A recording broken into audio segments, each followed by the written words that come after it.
All right. I'm nervous, Marcus. Appreciate it, bud. Yes, sir. Yeah. Where do you want to sit? You take your pick. Man, you got everybody's attention. All right then. How do I turn this on? Bottom? Yeah. Let me see. Just got to read the directions. Hello? No? 1, 2, 1, 2. Check. There we go.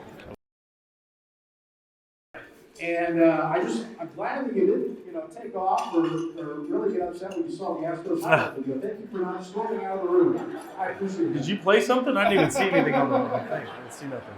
I don't know what you're talking about. Well, I know that you wanted it to end a little bit differently, but you have to be really thrilled with the way things went last year for you, Jose. Yeah, it was a good year. Like you said, didn't end the way we wanted to, but I think we have something to look forward to this year. I know there's a lot of Yankee fans in here tonight. There we go. And I think they're expecting some big things as well as our team. Yeah, and of course last year we won the American League East, and then you get to play in the American League Championship Series 3 hours from home. What was that experience like? It was special. I had a bunch of family and friends there, a bunch of support. It's always good when I can come to South Texas. So, yeah, I enjoyed it. And obviously the Astros are a different animal altogether and a rival of you guys. Rival? Who's rival? We don't see them as a rival. No? I don't know who made up that word. No? Not us.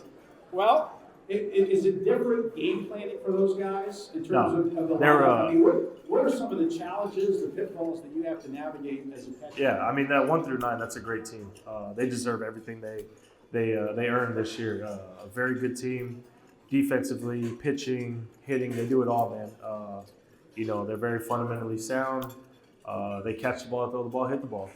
They do a really good job of that. Congrats to them, but I'm hoping this year it can change a little bit. And they're not a rival, for sure. Not to us. There you go.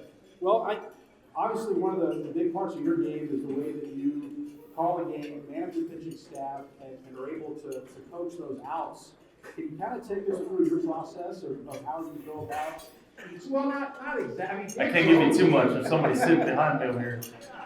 My quote unquote rivals, right? No, it's a big process. I mean, it starts usually the night before.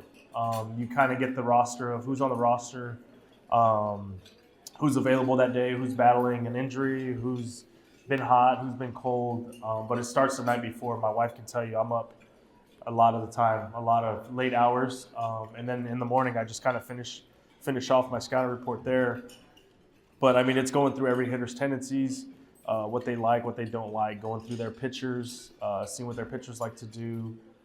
It's a lot of detailed stuff. I feel like we'd be here for 4 hours the way I am sitting at my table. I'm sure they have a ton of stuff prepared for you and things that you go through on your own.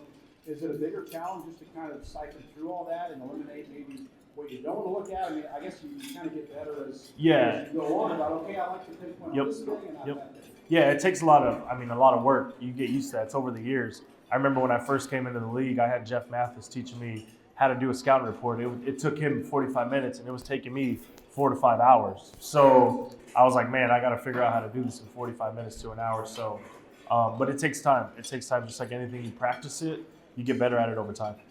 Well, you grew up in the pro ranks as a Ranger, and you were acquired at the beginning of the year by the York Yankees. What was that experience like going to the Bronx? It was. Shoes, by the way. Thank you. You like those? Yeah, nice. No, it was an experience. I mean, I grew up in South Texas. I grew up watching WGN, Astros playing the Cubs all the time. But for some reason, were you an Astros fan? I was a Yankee fan. Huge Yankee fan. Yep. Yeah. They just so happened to be on the TV.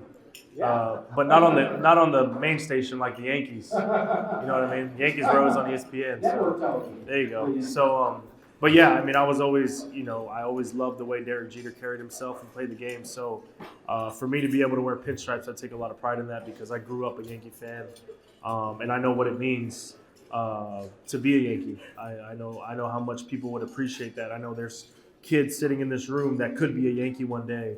And it's one of the highest honors, man. I mean, you can talk to anybody who's ever worn a Yankee jersey and the pride that they feel with that. What was it like the first time you stepped out on the field in Yankee Stadium in pinstripes? I was nervous, especially it was actually Boston versus the Yankees opening night. That's Like, kind of low key, right? oh yeah, that's a rivalry. That's Oh, more of a okay. rivalry. I'm sorry. That's more of a I gotta rivalry. check my notes. So I mean, it's been.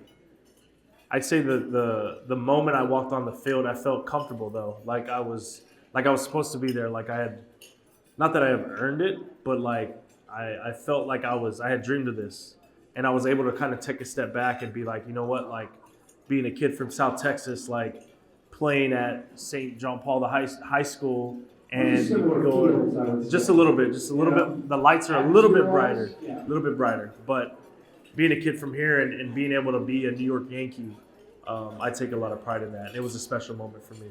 Well, it was certainly a special year for you guys. And as a starting pitcher, lead the staff, and that pitching staff was among the best in the major leagues last year, with the ERA at 3.3.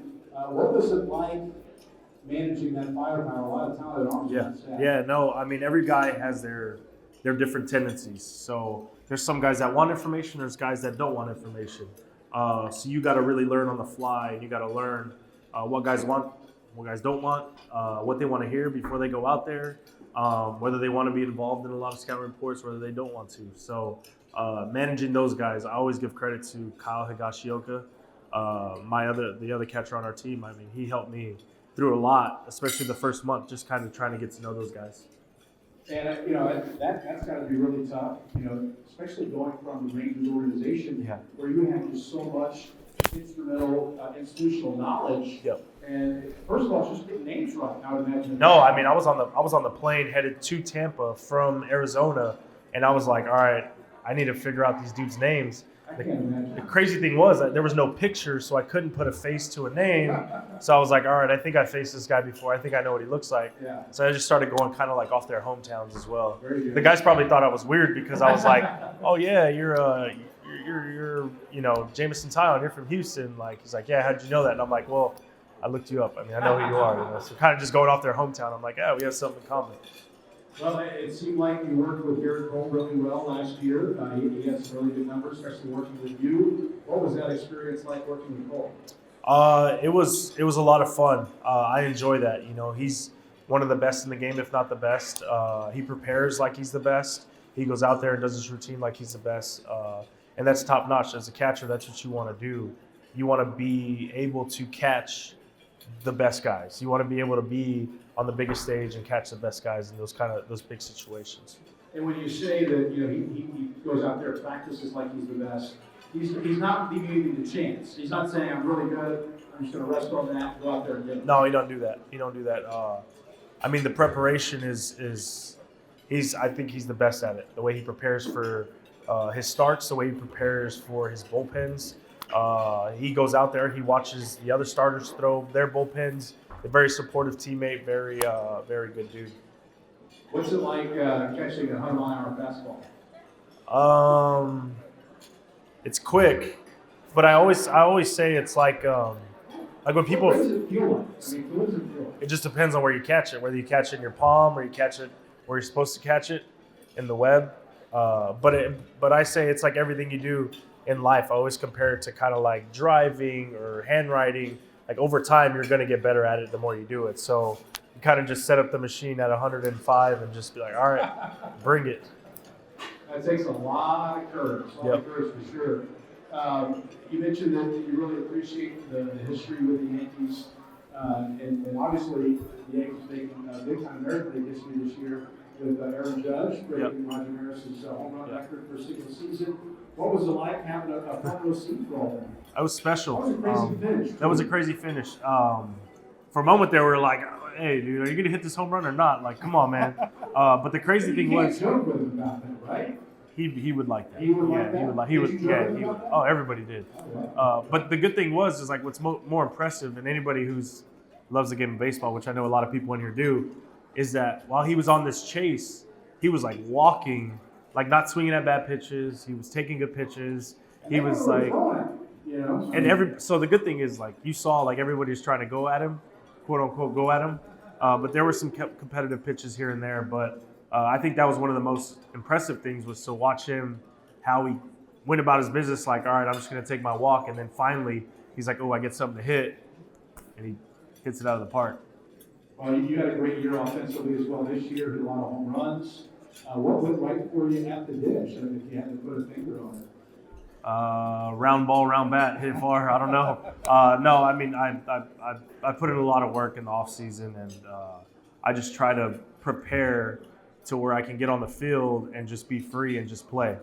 And I feel like I was able to do that this past off season, including the lockout. I was able to prepare like nobody else, I feel like, and I think that helped. I know this year was different. Obviously, you want to have it this way every year, but you guys work deep into the season and into the fall. What does your off-season program kind of look like, and what are some of the calendar benchmarks that you're looking at when you want to get ready for work? I'm ready right now. If they wanted me to go catch 9 innings right now, I'd be able to strap it on and let's roll. I guess that's what it takes, right? I guess so. I don't know about everybody else, but I mean, I love to play, so I just always try to be prepared, especially around the beginning of February. And just, know that the first day when we get to camp, it's game on and we know what we're chasing. Last time we had you at this banquet, honored at this banquet, was because of the Gold Glove Award in the minor leagues. Yeah. A second consecutive one. And then this year you win an American League Gold Glove by Rawlings. Congratulations to the top catcher in the American League. That's a ton of hard work for you over the years.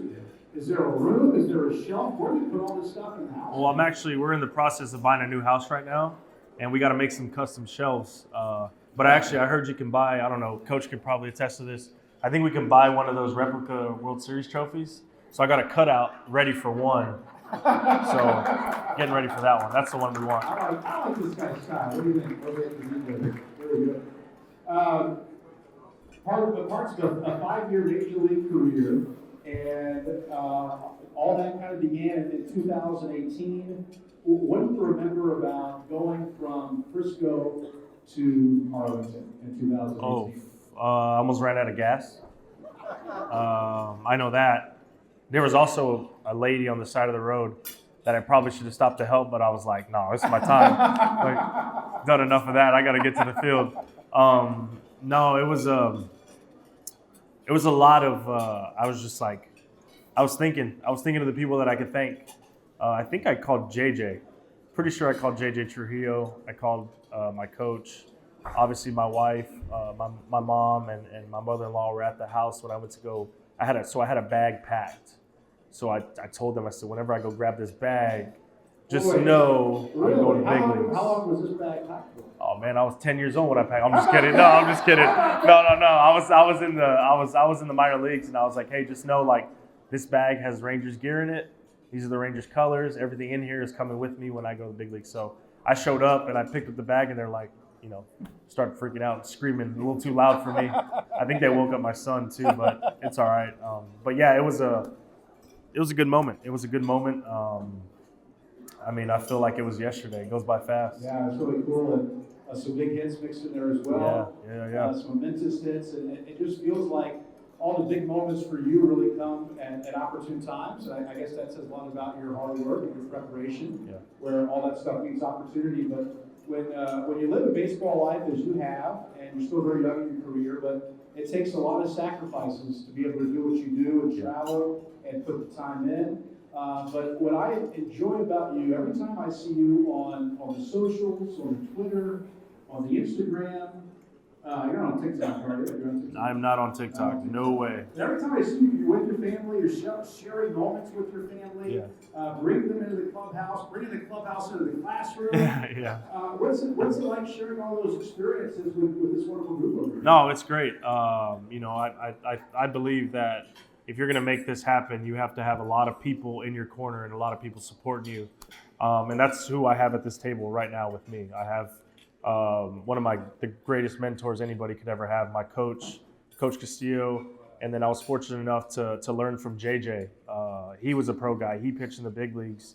For him to come down and just throw his live BPs to us, learned so much from that. Of course, my mom and my father for making the sacrifices. There's a lot of people in here that you need. And then my wonderful wife and my kids, the support it goes on forever because, you know, you're on the road, and I mean in the minor leagues, like people that play minor league baseball in here, it gets lonely, man. Those bus rides are lonely.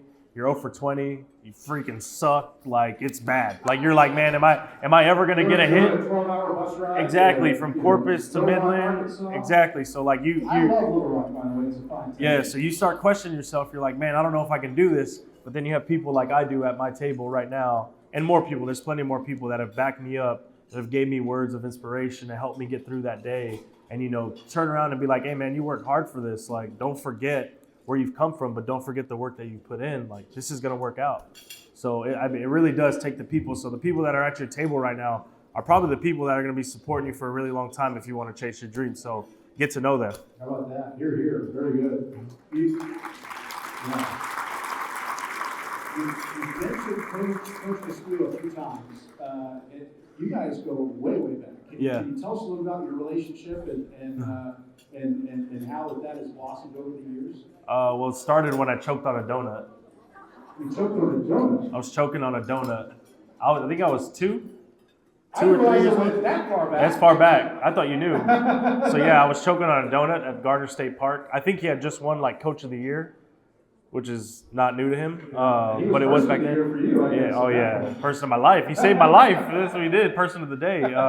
But no, I was choking on a donut, and he tipped me over and patted me on the back and threw that thing back up. So a Moonlight Brand moment. yeah, something like that. Castillo. Yeah, I did sign a card for him. Committed I did sign it to him. Yeah. So what's he like as a coach, and how did he get ready? How did he get you ready? Not only for the big leagues, but just being a man and leading a family. Oh man, these are lessons that, you know, go a long ways. These are lessons that are taught in the baseball field that take you through life. Things is keep your eyes on me. You know, keep your eyes on me when I'm talking to you. When a grown up is talking to you, you keep your eyes on them. Respect, helping others, understanding that, you know, not everybody has the gifts and talents you do, and helping them out, helping them get to where you're at. I feel like I was able to have him in my life because I was going to be put on this pedestal. There was a reason for this. There's a reason why we met. He saw something in me when I was a young kid. I mean, I'll never forget the day that I decided I wanted to be a Major League Baseball player. It was How old were you? 13? I mean, 13, 14? You wanted to be a big leaguer, but Before was that. the time. But this was the day that it was like, like I'm not letting anything. I don't want to be it. No, I'm going to be a Major League Baseball player. It was the year that the Giants won the Super Bowl and they had the helmet catch. Well, I always tell the story to people. That night, his son David had pulled me aside. I stayed at their house for that weekend. I was going to go to a quinceañera, but I didn't get to go. So thankfully, I didn't get to go to that. Sacrifices, right? Sacrifices. So I stayed at his house that weekend, and he ended up going to sleep or something. I don't know. He was doing something, and his son pulled me aside and was like, hey, man, like, my dad sees something in you that he doesn't see in a lot of people. And I need to know if you're serious about this or not, because it's either he's going to continue to do this with you or he's going to move on to somebody else. And then sure enough, like I didn't know what to say. I was 13 years old, man. I was a young kid. I was supposed to go to quinceañera that night. Like, I don't know. And then finally he kind of pulled me aside and he was like, hey man, like if you're serious about this, you need to be up at 5 o'clock and we're going to run to the school. And I'm not going to tell you where he lives, but it wasn't a close run. It was pretty far. So I remember I actually had a cough that night, like a really, really bad sore throat. And his wife made me something. I don't know what it was. And I'll never question it because it put me to sleep. So I don't know what it was, but it was good and it worked. It worked. So I went to sleep and I remember I woke up before the alarm went off. I heard a knock on the door. I heard, hey, you up? I said, yes, sir. Tied my shoes and we took off. And then he said, don't let me. No, I didn't. No. But he did say, he was like, don't let me beat you. So it was like, run. We ran forever. I felt like, I don't know how many miles it is, but it was a long time. Were you always open to instruction like that growing up, or was it something that you had to learn as well? That's a good question. Because I think that really, I noticed, when guys get to AA, they're at a level they haven't been yet. Yeah. And obviously in a great scenario, there are coaches there, members of the organization there that have been there, Yeah. that can get you through it. Yep. But you have to be open to that stuff, Yeah. and you have to kind of get out of your comfort zone. Yeah. I think that's all about trust, man. Like, I trust a certain amount of people, but I'll respect anybody that has any kind of criticism or anything that they think they know that can help me. I'm open to it. If I don't feel like it's going to help me, I say, yes, sir, yes, ma'am, thank you, and I put it aside. But if I think it's going to help me, I'm like, okay, let me look into this more. I ask more questions. I try to be more involved with it. And I feel like that's what Coach Castillo did. He not only he had good advice, he challenged me. He challenged me in different ways. He challenged me like, hey, are you gonna beat so and so to the field? Are you gonna run to the field? Are you gonna get to class? Are you gonna be in the weight room every day? It challenged me every single day. And I think that's what when kids, as you get older, like for me, I'm not gonna say don't listen to your coaches, but be careful what you're listening to. Be careful what you're holding on to, and be careful what you're pushing away, and really give it some thought. I know the younger you are, the more you're going to be like, oh, I don't need to listen to this, I don't need to do that. But for the most part, somebody's telling you something because they've been there and they've done that. Whether you like it or not, you have to listen, you have to digest it, and you got to find out what's best for you and if it's good for you or not. Well, you're really kind of leading into what I wanted to talk about next, because you've been at this banquet as a high school kid. Sitting right over there. Sitting right over there. Right at that table. I don't know who's that over there. Yep, right at that table. Right there. You've been a Mike Adams South Texas Pro Player of the Year, and now here you are as American League All-Star, as our featured guest. You still have a lot you want to do. You're actively achieving your goals. Yep. And we have a lot of young kids here, a lot of student athletes. What's your message to them in terms of resiliency? Oh, man. Because I would imagine that you're at Yankee Stadium right now. Yep. But the road was not as straight.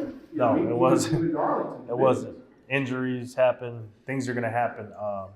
Injuries happen when you get to the Yes, when you get to the big leagues. And then once you get there, you have to stay there. That's the hardest part. You can get there, great, but staying there is one of the hardest things you got to do. For me, for my advice, I learned this probably 4 or 5 years ago, and I feel like this is what really helped me was don't be afraid to try new things. Don't be afraid to fail, especially in practice. Like, do not be afraid to fail. You should be failing at practice. That means you're trying to get better at something. Whether you like it or not, it's good to fail. I promise you. And it's okay to fail. You're going to figure it out. But you got to understand that you're learning from that. And as long as you take that into consideration, you're going to be all right. The last thing I would say is I probably stopped doing that. Like maybe 2 or 3 years ago, I figured this out. I just stopped comparing myself to others, but I never stopped competing against others. There's a huge difference to that. Like I know that there's people in this room that want what, an ex-player has or what anybody else has in this, but be yourself. Don't compare yourself to those people, but also don't stop competing. Like I promise you, you fight and you compete and you'll get to where you want to go. I promise. This is me. It's me.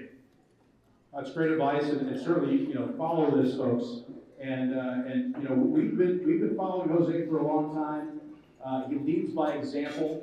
The Roberto Clemente nominee the last 2 years, first for the Rangers and now for the Yankees. And every time I look up, you're doing something in the community, whether you're at a local school, hanging out with baseball kids, whether you're taking kids to Fiesta, Texas, engaging in all these big fundraising events here and elsewhere. And I just wonder, what sparked this drive to really give back and be an active participant in the community? I think just knowing the pedestal that I have. And like I always go back to the people that I trust, the people that I can call on at any hour of the night, the people that have given me advice for my whole career, my whole life. They were teaching me to give back. My dad, my mom, my family, my coaches, they were always teaching me to give back. I don't know for what reason, but now I feel like I know they're amazing people. This is who I want to be like. This is the people that I'm around. And I feel like if I'm going to be on this pedestal, I say all the time, if I'm going to be here and I'm going to be up on this stage talking to people, and if I'm not trying to help anybody else in this room, I'm wasting my time. I'm wasting what I have right now. I'd rather give advice to anybody in here. If there's a guy that wants to be a Major League Baseball player, like I hope they come and ask me a question. I want to help you. I want to see if maybe it's going to take you 2 years to get to that. Or maybe I give you advice, it takes you 6 months. and I'm always open to giving advice. I'm always open to giving lessons. I like lessons in like if I want to help somebody, if they want to be a better catcher, go ahead. I'm going to help you. I'm okay with where I'm at. It takes something from the player, right? It does definitely. But that's where the whole I stop comparing myself to other people and just never stop competing. Like I feel like I can help people, but they're going to get better eventually. People always ask me like, "Hey, why do you help that guy out?" And I'm like, "Man, I don't care because when they figure it out, they're still going to have to compete against me." So like in the end, I'm going to help them get better. They're going to help me get better, and if they get better, I'm going to get better by competing. So it all works out. It all works out. Very good. Well, thanks again for being here today. Thank you. And you're just a tremendous example, and congrats on a great year last year. Jose did not hesitate for a second to join us. We really appreciate him being here. Whataburger came in clutch, bud. You got Whataburger for a year back here. Me? How about that? Oh, my son's going to love that. My son's going to love that. What's his favorite? He likes cheeseburgers. I don't know. He likes just a regular cheeseburger. Nothing on it. Plain